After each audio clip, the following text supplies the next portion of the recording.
સુરતમાં zone 4ના police સ્ટેશનના વિવિધ ગુનાઓમાં સંડોવાયેલા આરોપીઓની ઓળખ પરેડ કરવામાં આવી હતી. ડીસીપીએ આપી સમજણ. સુરતમાં ગુનાહિત ઇતિહાસ ધરાવતા ઇસમોની પોલીસે ઓળખ પરેડ યોજી હતી, જેમાં પોલીસે વિવિધ ગુનામાં સંડોવાયેલ ગુનેગારોને પોલીસ પરેડ ગ્રાઉન્ડમાં એકઠા કર્યા હતા.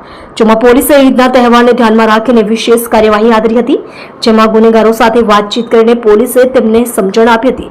જેમાં હત્યાનો પ્રયાસ, વિવિધ ગુનાઓમાં સંડોવાયેલ આરોપીઓ સાથે વાતચીત યોજવામાં આવી હતી.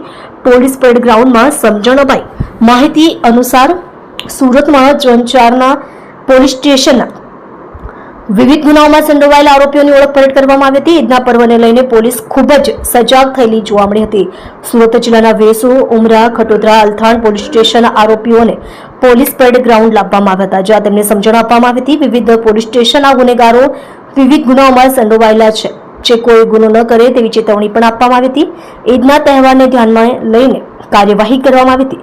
સુરતમાં આવનાર ઈદના તહેવારને ધ્યાનમાં રાખીને પોલીસે કાર્યવાહી કરી હતી. ઓળખ પરેડમાં ઈદના તહેવારમાં કોઈ ગુનો ન કરે કે કોઈ ગુનામાં ભાગીદાર ન બને તે અંગે તેમનું માર્ગદર્શન કરવામાં આવ્યું હતું.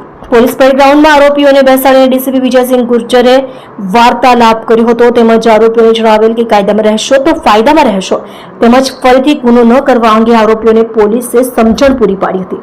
તમે જોઈ રહ્યા છો SD ન્યૂઝ ચેનલ ફેઝર શેખની સાથે.